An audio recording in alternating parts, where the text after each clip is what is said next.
and welcome to Metaphorically Speaking with me, Delia Dolor. Each week we take a dive into a popular motto, mantra or phrase, looking at their origins and finding how they translate to everyday life. Later on, we'll be joined by a special guest who will chat about how the phrase resonates with them. I've had a really busy week. I wonder what your week has been like. But it's now time for you to just unwind a little bit and enjoy this week's program because we are celebrating International Women's Month and you're going to hear about a lot of women this month who have done some wonderful things. And I like the month because I get to hear about women I wouldn't necessarily have heard of. It's one thing to be a woman who is celebrated and everyone knows about her. But to me, it's always really wonderful when I can learn about someone who I didn't know about, who has been doing something really marvelous in their own communities or in whatever they do. So I'm really looking forward to this month. And I hope that you're looking forward to this week's show because it's an amazing one. And the metaphor is one of those metaphors that possibly you haven't heard of before, or you've heard something similar. And the metaphor is, for a woman, life is a battle, and her beauty is a goddamn machine gun. What a powerful phrase, right?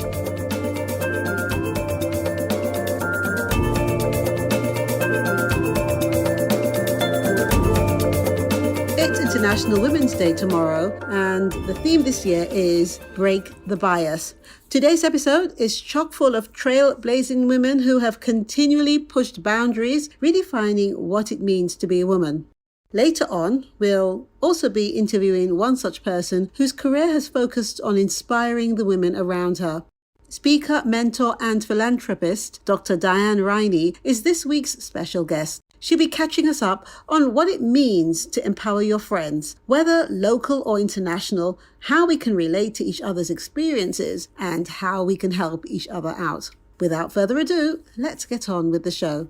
You want righteous rhyming, I'ma give you some to enable you to age your stuff and get paid. And the material that has no meaning, I wish to slay. Pay me every bit of your attention, like mother, like daughter. I would also like to mention, I wish for you to bring me to the rhythm of which is now systematically given. Desperately stressing, I'm the daughter of a sister who's the mother of a brother who's the brother of another, plus one more. All four have a job to do, we doing it respect due to the mother who's the root of it. And next up is me, the MONIELOVE, and I'm first cause I'm a LADIE. Contact and in fact, the style it gets harder. Cooling on the scene with my European partner, laying down track after track, waiting for the climax. When I get there, that's when I tax the next man or the next woman. It doesn't make a difference, keep the competition coming. And I recite chapter in verse. The title of this recital is Ladies First.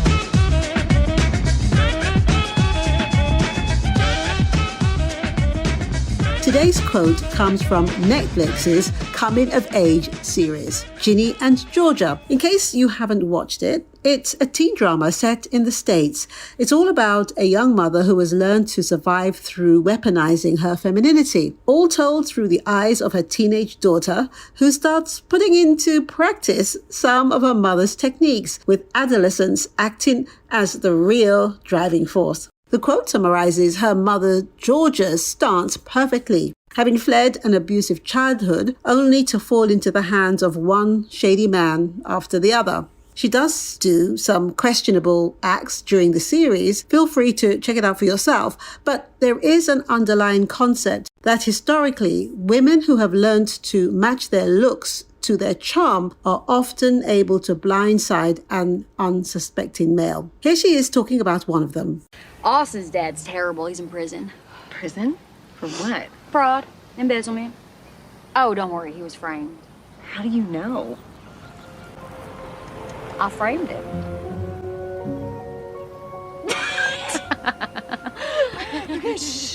It's no secret that traditionally women haven't had the same rights that we have today. A clear marker of this has been when it comes to voting. Being able to vote is incredibly important. Taking part in democratic decision-making inherently promotes and protects our human rights and freedoms. Did you know that New Zealand was the first self-governing country to grant women the vote in 1893, though women could only run for election in 1919? Women in the UK over the age of 30 were allowed to vote from 1918 onwards, with anyone over the age of 21 gaining the same right in 1928. it took up until 1945 for French women to have that same right. It must be noted that historically, governments have granted the right to vote to whoever they have deemed to be the most valuable kind of citizen. In fact, it took until 1960 for all First Nation Canadians to be granted the vote without having to revoke their own status and treaty rights. This particular human right has very often been given to certain groups and then taken away from them.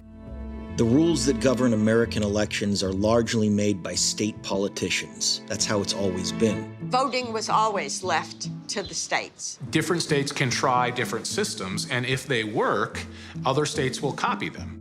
And these partisan politicians can also set the rules for who has the right to vote at all. You know, I remember in 2016 when my wife ran for office, and I couldn't even vote for her because I lived in Florida. I couldn't vote for my own wife. Florida had stripped the right to vote from all convicted felons for life. But from 2007 to 2011, 155,000 of them got it back from then Republican Governor Charlie Crist through a nearly automatic process. Then Rick Scott became governor.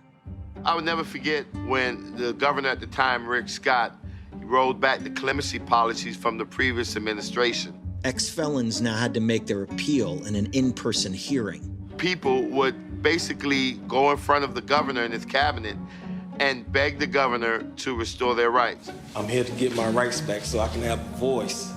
And the governor would just deny so many people for no rhyme or reason. I deny full pardon. I deny a full pardon. I deny restoration of civil rights and deny the full pardon. That whole process was an arbitrary process. Scott restored the right to vote to less than 4,000 ex-felons over 8 years. The right to vote is just one mountain that women have had to climb. Various roles and positions have very often been incredibly difficult for women to get involved in, but not impossible. We're still seeing women cross these hurdles, changing society's perceptions about our abilities and capabilities. Sandra Agubor, the First Lady Mechanic of Nigeria, is one such woman. Having conquered the automotive world of this African nation, she uses her skills to teach vulnerable women her trade. Here she is discussing her life's work. All right, then, good luck. My name is Sandra Agubor. I'm the first female mechanic in Nigeria and the founder of the Lady Mechanic Initiative.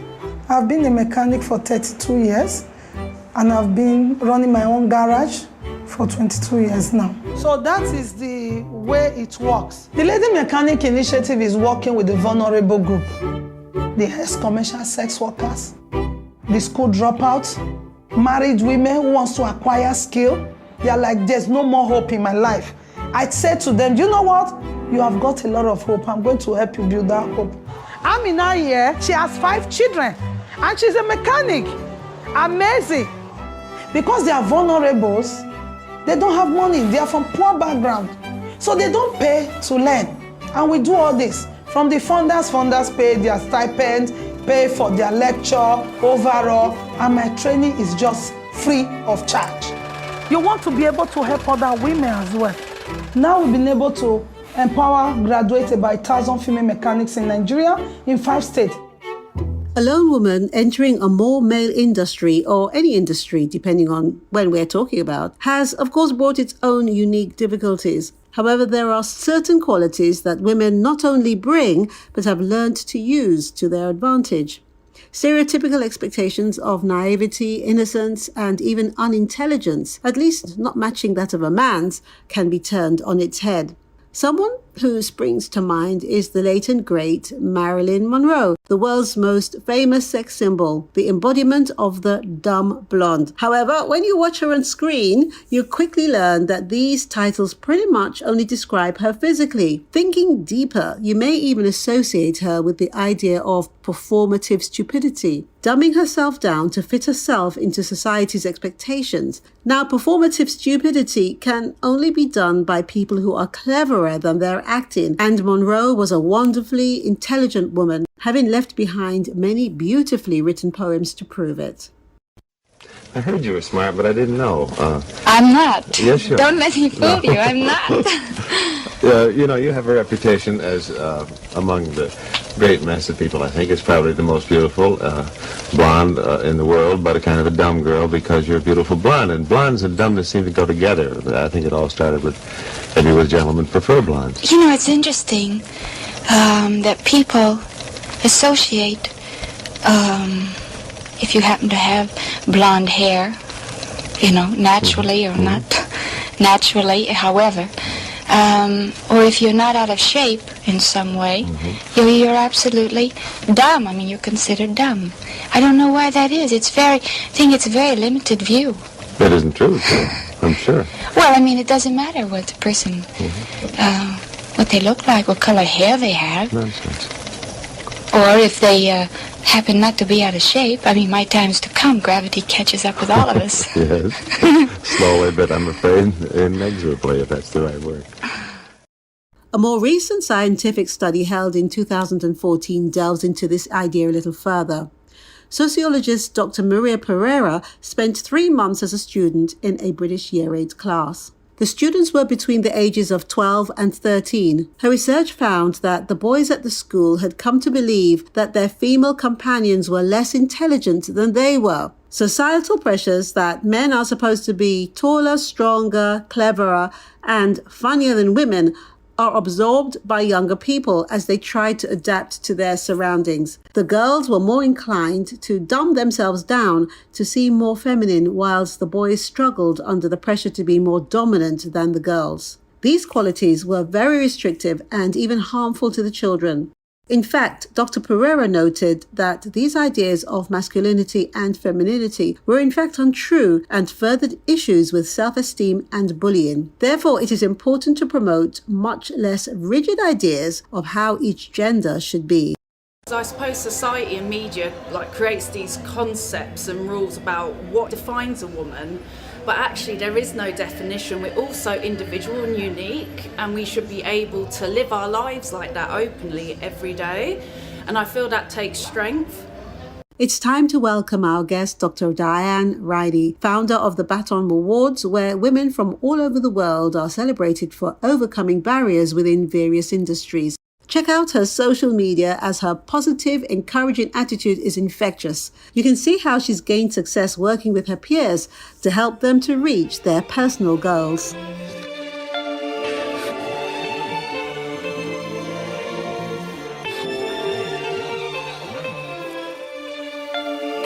Diahanne, as an award-winning advocate for self-empowerment, you've gained a reputation for constantly telling others to be the change you want to see. What prompted you to champion positive change? Do you know what? I think positivity is just a thing that we all want, isn't it? It's the core of life, you know?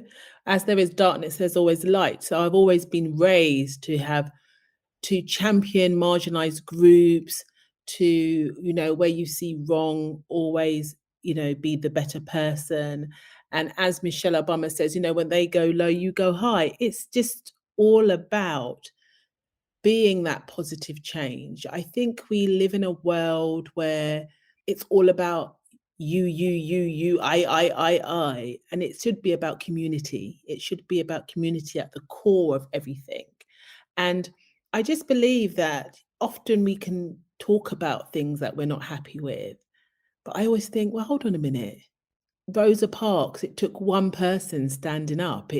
You know, if you want to see something different and you want to see a change, whether that be political, whether it would be something just in your local town or village, you change it. You know, you be the example. So it's just something that my mum raised us with. It's about being that example, leading by example. And so I definitely say to people, you know, if you really have an issue with something, you can be that change. You know, I interviewed the late Claretta Scott King, and I always remember asking her about her husband, Martin Luther King Jr. And she said he didn't get up saying he was going to be this change maker. He just didn't.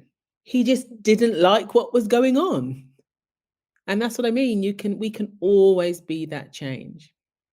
So it's a mixture of having the desire to want to change, but at the same time, a lot of us are I wouldn't say suffering, but a lot of us have low self-esteem levels, and that may get in the way, I suppose, of wanting change unless it's reversed and anger makes you change. And that's another Yeah, side of sometimes it is anger, sometimes it's despair, sometimes it's looking at your own situation and saying, you know, hell no, this is not going to be my portion, you know. And I think whatever it is that creates you to want that change, obviously I think it should always be positive. We are celebrating International Women's Month under the theme Break the Bias. What are your thoughts on this theme? I think of a woman who sees things because of my intersectionality. That could be many things. Break the bias, break the bias, obviously, as women, break the bias as a Black woman, break the bias of a Black woman with a invisible disability. It could be a few things, you know. And I think it's about us taking a stand, and it's about saying, okay, this person has biased thinking, has biased attitude towards me or towards a marginalized group or towards, you know, as towards women. And it's the same like breaking that glass ceiling, isn't it? It's about saying enough is enough. And how people choose to break the bias is subjective, you know, and sometimes it can be very small to slightly shift someone's way of thinking. It doesn't always have to be this big challenges, you know, or these big steps. It can be something really small. It could be you just saying to someone who's always had a viewpoint which you felt was biased, and you just saying, do you know what? That's not okay. Maybe that theme is helping us to get the strength to speak out, because sometimes when something is swept under the carpet, you just don't, you know it's there, but you don't discuss it. But something as large as International Women's Month with that kind of theme, break the bias, it's like saying, this is your chance now to say something, as you said, to speak out about it. Yeah. And I Yeah. think it's also about, you know, if you think, if you're not a person who's ready to put yourself forward into the spotlight or the limelight, it helps you because it says, okay, this is International Women's Month. I feel like if I do say something or do something, I have an army behind me, you know, so you can live through that theme. So I think it's a great one. And I think if it just gets you to think, it's done what it's meant to do. Yes, definitely. How does, for a woman, life is a battle and beauty is a goddamn machine gun, reflect your work and personal ethics? That's a very interesting one. I think as a woman, I sometimes think it's something I love being a woman. Yeah. But it also has its, I call them curses. And I say that because sometimes being a woman, your sexuality, if you are blessed with good looks or do you know what I mean, and beauty, and I'm talking beauty from a superficial perspective at the moment, it comes with having to often be in situations where it says, hold on a minute, I'm not having this conversation as a woman and I'm beautiful, I'm good looking. I'm having this conversation because I've earned the right to be in this place and say A, B, or C. So for me, it's a really interesting quote or analogy because it can be a positive and a curse. And I remember many moons ago, oh dear, I'll have to go back to the VCR tape, Lord Jesus. And I filmed something, and back then I was a model, and they had me do this. It was all about women and how they can influence men, particularly just by what they look like. And I was part of this whole documentary, and it was so sad. I remember I had to pretend like my car had broken down, yeah.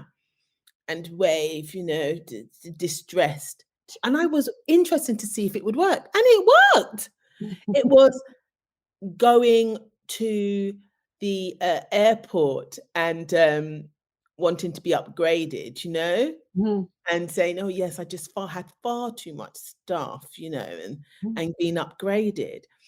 And I thought, is it wrong? It's a question I had for myself, that you can use your advantages to progress, obviously.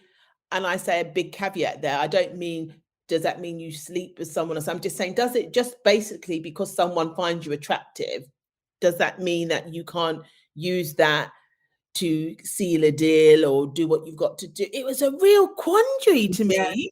If you're good at running, and then there's something that comes up which is about running, you would use your God-given skills, wouldn't you? Yes. Or attributes. Yes. Many people won't see anything wrong with that. I know. So it's really, I don't know, us as women, we're so hard on ourselves. I actually think sometimes the biggest enemy is me. Because I straight away have already decided certain things before I've even stepped out. Like you said, you're a woman, it's a constant battle, but at the same time, you've got some wonderful attributes. And instead of feeling great about them, it just sometimes it just goes all over the place. I don't know how anyone else would think about it, but I think I'm on a kind of similar line as you in terms of how I would think about it. But enough about the metaphor. Tell us about your podcast, The Eulogy. Well, The Eulogy for me is all about legacy. It's all about what are people going to say about me after I've gone, what footprint did I have on this earth? Yeah. I always remember Alfred Nobel, who was a guy who invented the atomic bomb. And I don't know how, but somebody thought he had died. He had read a eulogy about him, and it was damning. It really was. But he had the opportunity to change that. He was so upset with what people thought about him. And he said, this is not who I am. And that's why he invented the Nobel Peace Prize. Not many people get the opportunity to change the course of something, When I have people on, I say to them, if you could write your own eulogy, what would it say? Who are you?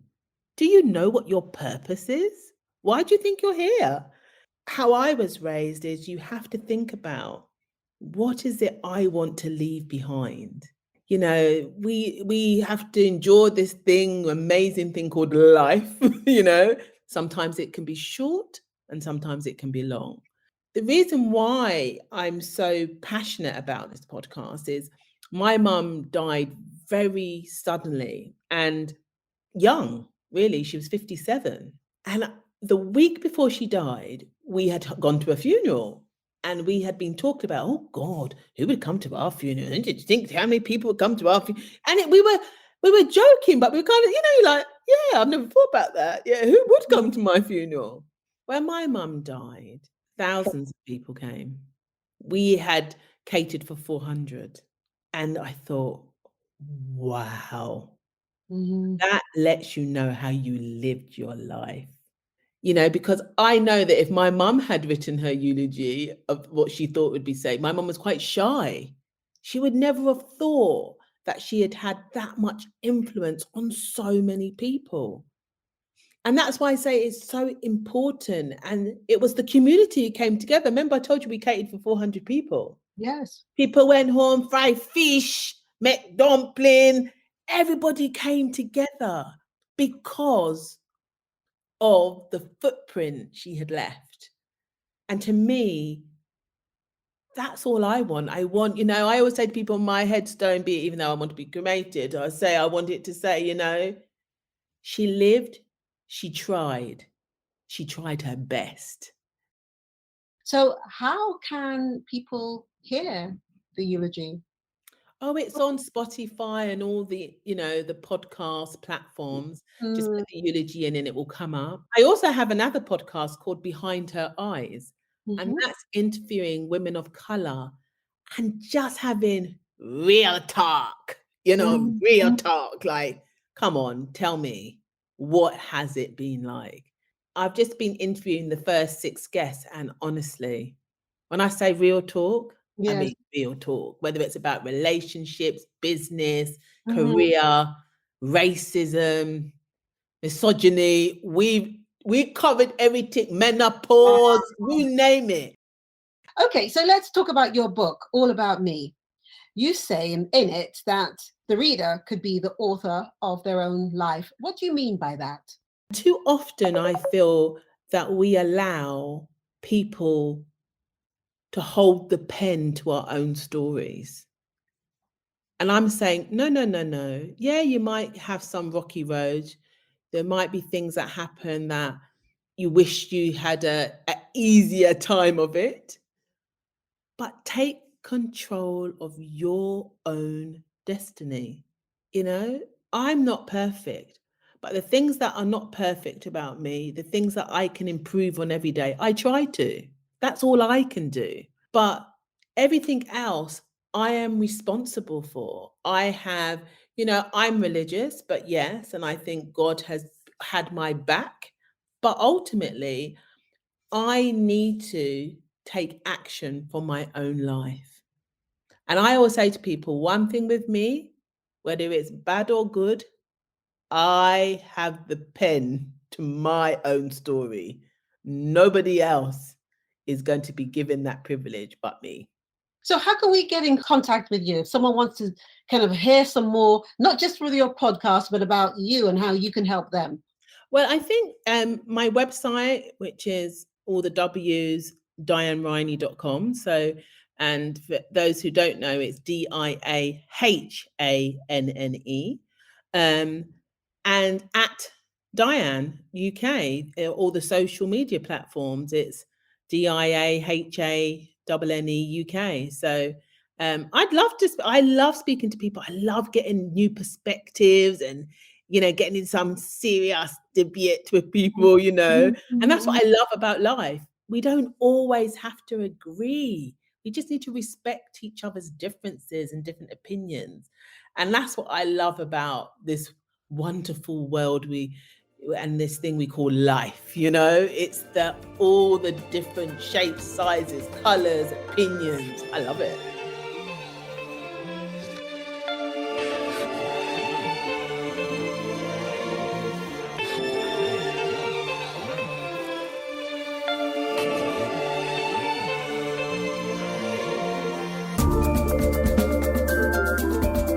Now, why do women need to be beautiful? What is this age-old obsession that continually tries to reinvent itself? With the arrival of Instagram, we are constantly being bombarded with beauty expectations from all corners of the globe. It is true that the world is shifting its views on beauty. There's more exposure and celebration of women from different cultures and experiences. K-beauty has become a major cultural export of South Korea, moving away from the Western idea of covering a face in makeup to focusing more on skincare. Whilst more and more celebrities are creating their own makeup lines. Fenty Beauty by Rihanna is one that has kept inclusivity in mind, being the first mainstream brand to release 40 different shades for a foundation line, which has since increased to 50. Kwana Chasing Horse is a modern who, over the past year, has been making her mark within the typically elitist fashion industry. First modeling for Calvin Klein, she's been on the cover of Vogue, walked Paris Fashion Week, and last year graced the Met Gala red carpet with a look that fully referenced her roots. She's a proud Indigenous American, often promoting Indigenous brands, with her signature being the traditional Alaskan tattoos she wears on her face. But as you listen to her now, you'll see that she really is creating a space for future generations, which just hasn't been addressed before. What was your experience like at New York Fashion Week? It was overwhelming. It was a lot, very, a lot of energy. very chaotic, but I had a lot of fun. Overall, I'd never had one single bad experiences. You know, being welcomed into those spaces is not common for Indigenous people yet. And the more we're starting to see Native people, Indigenous people being welcomed into these spaces, it can feel very, you know, like you feel like an outsider. You know, you don't feel like you belong there. There were certain moments where I felt alone and like no one really understood me and what I stood for. But there are also really good moments where people would come up to me and remind me, like, you know, you're here for a reason. You're representing your people so beautifully, and it's okay to feel very alone, but don't forget that there are people that support you. Since different kinds of women are still making strides within fashion and beauty, it's safe to say that we're still working towards a place where we not only accept all forms of beauty, but that we celebrate it. Back to the question, why do women need to be beautiful? And do we value beauty over brains? Well, though we don't often put the two together, it's definitely not true that you can't be both smart and beautiful. You've probably heard of the actress Hedy Lamarr, beauty of the silver screen, said to be the physical inspiration behind Catwoman and Disney's Snow White. Though we still talk about her dazzling looks, her genius isn't quite as well remembered. Lamarr was a keen inventor, having plenty of tools for her hobby in her home. In fact, magnate Howard Hughes even gifted her a smaller set of the equipment to use in her trailer whilst working on set. We don't know everything that Hedy invented, but we know that during the Second World War, she teamed up first with Howard Hughes, who was a great inventor himself. He was trying to create the fastest airplane in the world at that time. I thought the aeroplane would too slow. I decided that's not right. They shouldn't be square, the wings. So I bought a book of fish, and I bought a book of birds, and then used the fastest bird connected it with the fastest fish, and I drew it together and showed it to Howard Hughes, and they said, "You're a genius." And you did? Yeah. Within science and technology, Lamarr has made her mark as being the mother of Wi-Fi. Yep, that's right. The technology you're probably using to listen to this show right now was really up to this Austrian bombshell. With a want to pitch into the war effort, her and composer George Antheil came together to come up with some form of cutting-edge technology. She identified that naval torpedoes were given various inputs before launching, but left unguided after the fact. So why not create something that allowed for these torpedoes to be controlled remotely, whilst also not being intercepted by the enemy? In 1942, she patented the Secret Communications System, which was then fully developed by the American military in 1959 during the Cuban Missile Crisis. Later on, her invention was used as the fundamental basis for wireless communications systems, such as Wi-Fi and Bluetooth. It's a shame to think that we prefer to celebrate a woman for her beauty rather than her brains. However, this International Women's Day, I challenge you to go to research a woman who inspires you. Maybe it's someone you already know a bit about, or someone else entirely. See how they've broken the bias. Swarm, stepping, strutting, moving on, rhyming, cutting, and not forgetting. We are the ones to give birth to the new generation of prophets, cause it's ladies. I break into a lyrical freestyle. Grab the mic, look at the crowd and see smiles, cause they see a woman standing up on her own too. Sloppy slouching is something I won't do. Some think that we can't flow. Stereotypes, they got to go. I'ma mess around and flip the scene into reverse. With what? With a little touch of ladies first.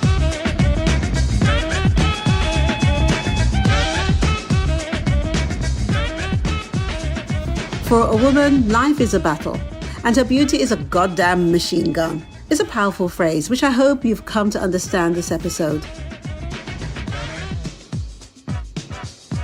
Thanks for listening to this episode of Metaphorically Speaking. I hope you enjoyed it and maybe learned something new. We'd love you to share the show with your friends, and please feel free to leave a review on colourful.com or on our podcast, Metaphorically Speaking, which is on Apple, Spotify, and all major streaming platforms. If you'd like to suggest a metaphor for an upcoming show, you can reach us at info@metaphoricallyspeaking.co.uk. And before we go, I just want to repeat this wonderful metaphor to you because it's just an amazing one and one that we don't hear enough about. So the metaphor is, for a woman, life is a battle and her beauty is a goddamn machine gun. Join us again for another metaphor next week. Until then, keep safe. I'm Delia Dolor. Goodbye.